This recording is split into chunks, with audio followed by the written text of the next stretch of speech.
Start na ta. Ito lang the first part ko mo. First page.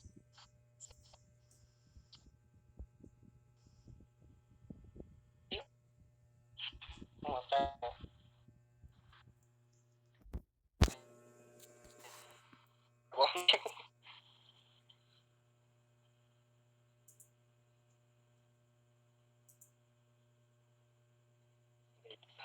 First part.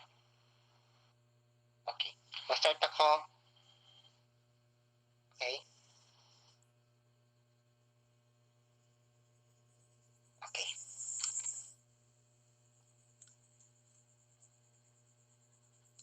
So, good morning, everyone. So, at this point, be with me exploring the country of Syria. Okay. So, Syria is also known as the land of Saladin and the land of Amorites or Amuru. So, first, let's know why it is called the land of Saladin. So, it is because of the heroic contribution of the Muslim Sultan named Saladin or Saladin. Okay, because Saladin win and reconquered the Jerusalem during the Third Crusaders in the year 1187 up until 1192. So, because of this, tinawag siya or pinangalanan ang Syria the land of Saladin because of the contribution of Saladin during the Third Crusades na pinamunuan rin ni King Richard I of England. So during the time, si King the First, King Richard I is also known as the Lion Heart of England. So that is why na tinawag na ang Syria na the land of Saladin because Saladin is also buried or inilibing din siya sa Damascus, which is the city or the capital city of Syria. So of course, the land of Amuru. Why I include this one? Because they have different kumbaga, perspective, no? Because ang the land of Saladin, it came from the book of Zaide, 6th edition. And if you try to Google, now to search on the internet, Syria is also known as the land of, it will appear that the land of Amorites or Amuru. So this is why I include this one. So why it is called the land of Amorites? Because, or what do we mean by Amorites? So Amorites are the nomadic people, no? Because of these, or because they don't have, because they are nomadic, they don't have a what you call that written history. So the references of Amorites came from the two perspectives, no, the Akkadian and Sumerian. So based on the Akkadian, no, if we say Amorites, it refers from the west, or it refers west. But if we look at or if we try to refer the Sumerian, it will or it identifies or it will says that Amorites no refer to the people came from the west or yes speak the language of the west particularly the language of Amorites. That is why they refer from the west. No? Then also the third one it is still based on the preferences of what you call that Akkadians. That if we say Amorites, it's refer to Amuru, no, or also known as Amuru, which means a deity that being praised of the people. So that's the differences, not the idea why Syria is also called as the land of Saladin, and then based on the internet, Syria is also known as the land of Amuru or Amorites. So next. So let's talk all about its geography. So as we can see on the what you call that screen, that Syria lies at the eastern end of Mediterranean, and based on the picture, no, if you try to zoom it in, no, we the country Syria is bounded by the different kind of countries. Okay? At the north part, we have Turkey. Then we have also Iraq, no, in the east part. We have also Jordan in the south.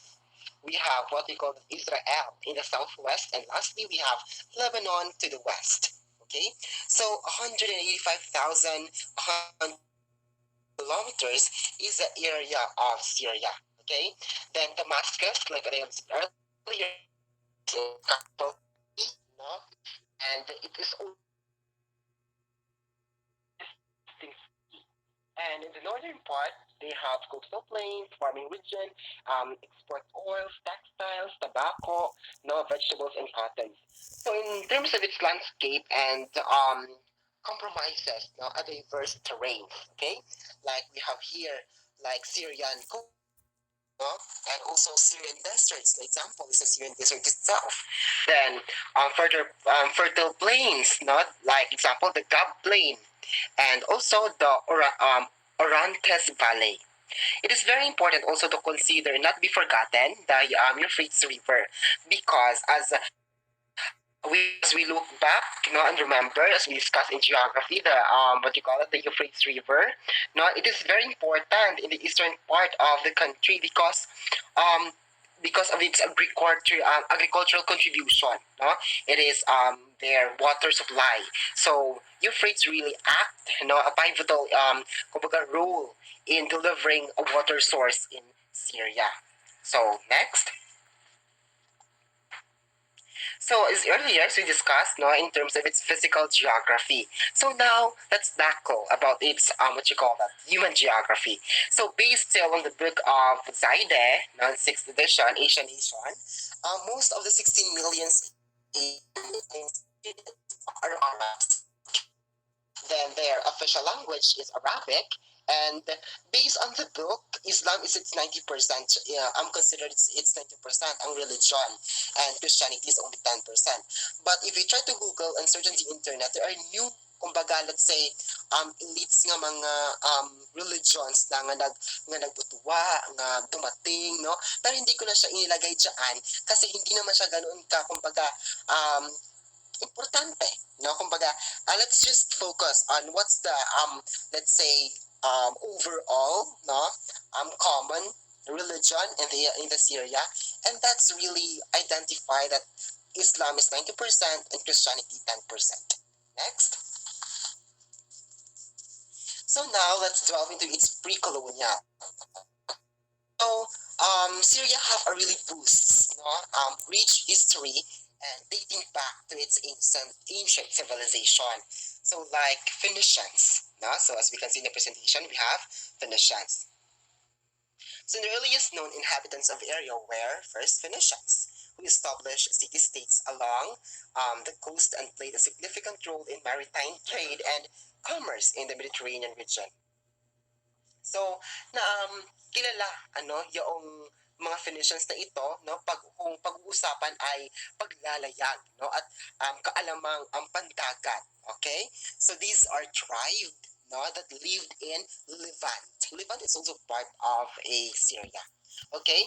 So dahil nga doon, kilala itong mga Phoenicians na ito sa kaalamang paglalayag at usaping pang-ekonomiya. Okay? So next. We have also Assyrians, no?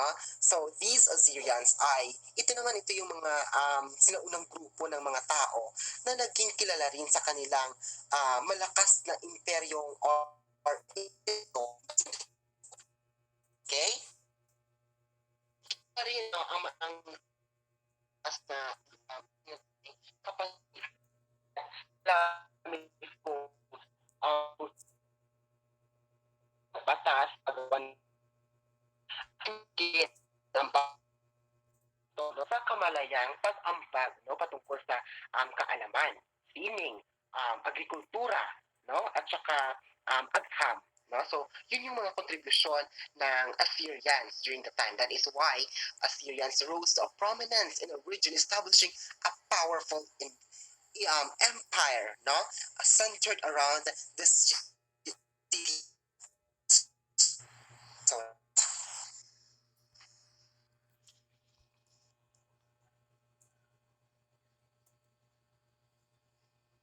next. So, have this ancient and medieval history of Syria.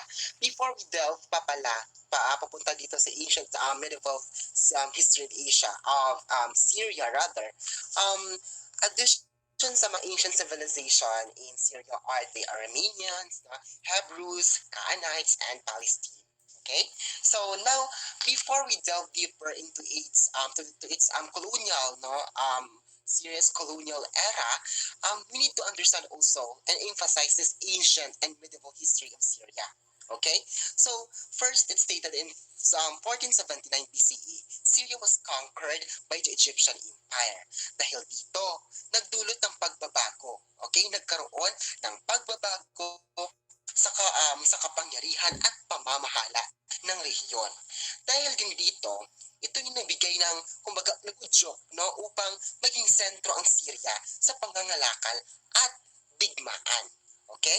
At dahil dito, naging sentro sa digmaan ang Syria dahil sa sunod-sunod na pag-aatake ng tinatawag nating mga dayuhan tulad ng mga Hittites, no? Ng mga Assyrians. Then we have also the Persians. So these are the what you call that the ancient and medieval kumbaga group, no, or tribes that kumbaga nag-atake sa Syria. So in 332 BCE, Alexander the Great arrived in Syria. So after that Syria were being conquered by Egyptian Empire, sumunod na nagpakita o kumbaga pumunta, no, on the arrived of Alexander the Great. It happened in 332 BCE. So, ano yung kontribusyon, no? Ano yung naging, kumbaga, impact, no, ng pagdating ni Alexander the Great? So, on ng pagbabago rin, no, nagdala ng pagbabago sa pamamahala, no, si Alexander the Great. So, it was in 64th BCE, the Roman annexed Syria to the Roman Empire. Kumbaga, nag-annex is ibig sabihin ay nakuha rin or kumbaga naisalin sa ilalim ng Roman Empire ang Syria during the 64th BCE. So ang contribution naman o impact ng Roman Empire ng particular na taon na ito ay kumbaga nagkaroon ng improvements, okay, na sa ilalim ng empire. So, it was in the 3rd century where Syria was conquered by Sasanian Iranians overthrowing the Romans. Kumbaga, napatalsik, no, ng mga Sasanian Iranians ang Romans, no, in the 3rd century CE. So, ano yung mga Sasanian Iranians na ito? Ito yung imperyo na mula sa Persia. Okay? So, nagdulot rin ito ng pagbabago, particular na sa relihiyon, sa kultura, pamahalaan, at iba pang mga kaugalian doon sa Syria. Okay, noong 3rd century CE. Then it was Arabs arrived. But before that, it had the Sasanians surrendered Damascus to Byzantine Empire. Pagkatapos na naging napasailalim. Okay, napasailalim yung tamang salita. Pagkatapos napasailalim ng Syria, ilalim ng Sasanian Iran, ay napatanaman sa kamay kumbaga sa kamay ng Byzantine Empire. So, sa Byzantine Empire, naganap ito noong 640 at yes, yung punto lang, no, kung bakit ito napasa ilalim, no, ng Byzantine Empire dahil ang Byzantine Empire ay pumupokus, no, sa kumbaga pagpapalaganap ng Greco-Roman. Okay? But it was in 7th century CE when the Arabs arrived in Syria, leading to its development as the capital of the Umayyad.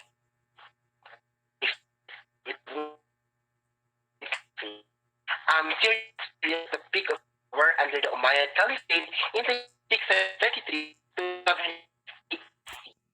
Okay?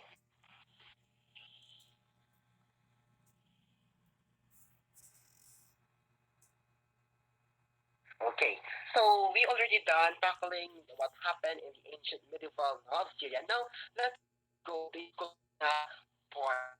So the foundation happened in 1517 under the Ottoman Turkish rule. Okay? So, ano yung Ottoman Empire? No? So, ang Ottoman Empire, ito ay isang malakas na makapangyarihang imperyo mula sa Turkey na naman. No? Kanina, mga mula sa Persia, no? Ngayon mula naman ito sa Turkey. Okay? So, ang rason, ito yung rason kung bakit napasa ilalim o kung bakit the Syria were being colonized by the Ottoman Empire. It is because gusto kasi ng Ottoman Empire na magpalawak, no, ng kaniyang teritoryo, partikular na sa Timog Kanlurang Asya. And it's focused on Syria. Okay? So, ang pagbabagong ito ay nagdala, no, ng pagbago sa pamamahala, no, partikular na sa pang-ekonomiya, kultura, at iba pang mga no, sa Syria. When um, Syria were being colonized by Ottoman Empire. So, next.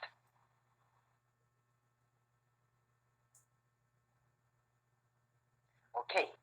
So next we have following the collapse of what do you call that Ottoman Empire after the World War One. So just for the record, World War One happened on July 28, 1914 until November 11, 1911. So following the collapse of Ottoman Empire, kumbaga ang collapse kung ibig sabihin ay kumbaga pagbaba ng Ottoman Empire, Syria came under French mandate in the year 1920 as part of the skies, or I don't know the pronunciation of this, correct me if I'm wrong, sky agreement. Okay? So dahil sa sky packet agreement na ito, napaisa ilalim ang Syria sa French. Okay? So ano yung ibig sabihin ng sky packet agreement? From agreement. Okay? Kasunduan. Okay? Ang Sky Cycle Agreement, ito yung kasunduan sa pagitan ng Pransya, no, at Britanya noong 1916. Okay? Pagkatapos ng Ottoman Empire, no, ito yung nilaman ng kasunduan. Okay? Kasi pagkatapos ng Ottoman Empire, ang kasunduan ay ang planong paghahati ng teritoryo, no, ng rehiyon. Okay? So particular na ang mga dating lupaing nasasakop ng Ottoman Empire. Okay? So ang plano, no, ang pinagkasunduan ay ang Pransya ay at kokontrolin or kontrolado ang Syria. At ang Britanya naman ay kokontrolin or kontrolado ang mga country or bansa katulad na lamang ng Iraq at iba pa. Okay?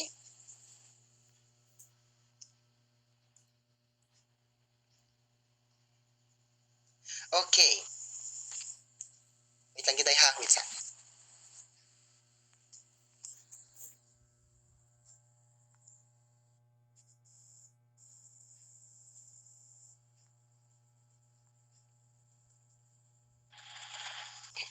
So, Go. go. Okay. So, in the continuation, no, in this part, France were being... Okay. So, yeah, let's move on to the next slide.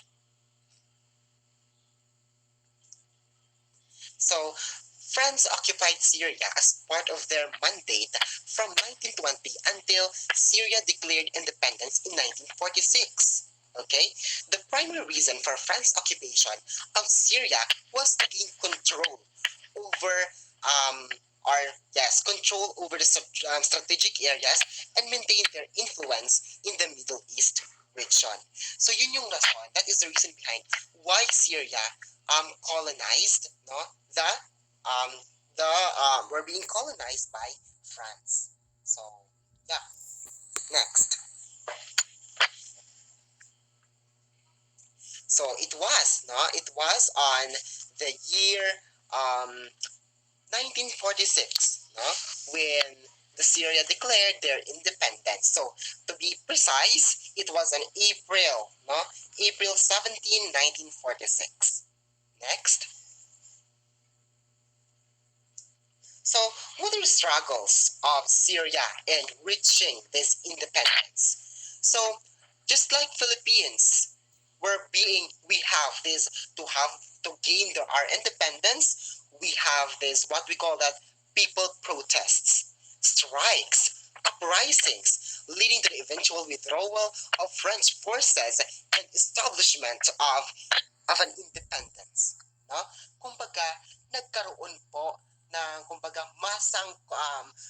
agreement or kumbaga masang lakas no para mapatalsik yung mga nag-colonize po sa bansang Syria. So, nagkaroon ng protesta, nagkaroon ng uprising, revolt. So, in that sense, because of those activities, no, because of those platforms, no, they gained their independence. So to be exact, that it was on April 17, 1946. No, Syria have their independence. So after Syrian leaders stopped French attacks and recognized Syria's independence on that April 17, 1946, France was compelled to depart and Syria became independent republic. Next. So post-colonial, ano? So punta natin sa post-colonial. So after the independence of after the Syrians gained their independence, it was on 1970 when Hafiz al-Assad leads a military coup, no, establishing an authoritarian regime. Kumbaga, kahit na nagkaroon no ng tinatawag nating kalayaan yung Syria dahil rin sa pamumuno ni Hafiz al-Assad na kung saan authoritarian regime kumbaga siya kumbaga hindi ganun ka makataong pagpamumuno. Okay? So in the year 2000, Bashar al-Assad succeeded his father as president and continues repressive policies. Binoto at naging ang presidente itong si Bashar al-Assad na anak ni Hafiz al-Assad, no? Like what it said, that succeeded his father as a president. Dahil naniniwala yon ng pagkakataong yon, naniniwala yung mga tao na magbabago no yung patakaran pamumuno ni Bashar al-Assad. Subalit, nabigo yung mga tao kasi nagpatuloy yung repressive taong pamumuno ni Bashar al-Assad and it leads to out, causing human suffering and involving regional and global powers. Okay? Kumbaga, nagkaroon no, ng civil war because of these, what we call that, repressive policies. Okay? The conflict persists, no? Characterized by ongoing violence, humanitarian crisis, and political deadlock, revealing the struggle for people or for power and failure to establish what we call that stability. Okay? Dahil nga doon sa tinatawag nating, kumbaga, hindi ganun ka magandang pamumuno no, ni Bashar al-Assad, nagpatuloy yung tawag nating hindi makataong pamumuno ng mga leader no hanggang sa ngayon ay nakakaranas yung mga tao ng ganoon na kung saan ito yung naging rason kung bakit hindi makamit no hindi nakakamit ng Syria ang estabilisadong bansa no?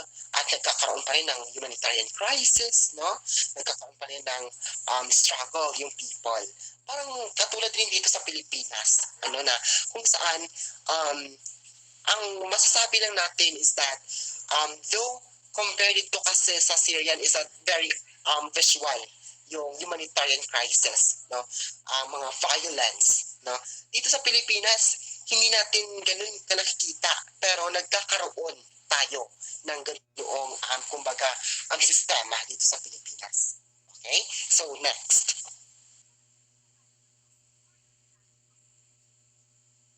So what are the relationships of the Philippines now with Syria?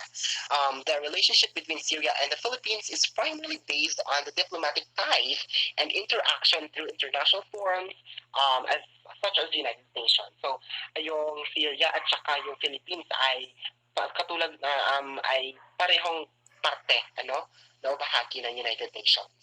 At saka both nations have maintained diplomatic relations and have occasionally cooperated on certain international issues. Okay? So, also both gain independence by people uprising. No, like what I had said earlier, that because of these people uprising, because of these people revolt, they gain their independence. Parang katulad din sa atin, no, na tayong mga Pinoy, no, na tayong here in the Philippines, that we have our independence because of our people, because of people's revolution, no, because of the revolt of people, no, the strike, because of the power of the mass people. No? So that's also the kind that, kumbaga, the two countries are have the common denominator.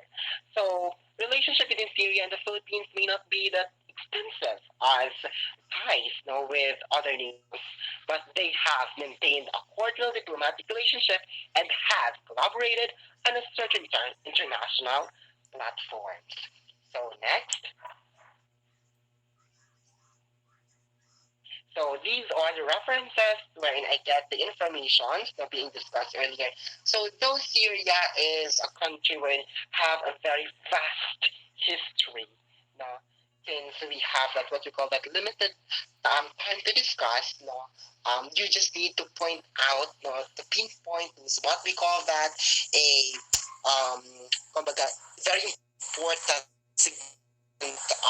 history that really have a pivotal role in shaping the country of Syria. So next, Shukran, everybody. Thank you for listening. Thank you.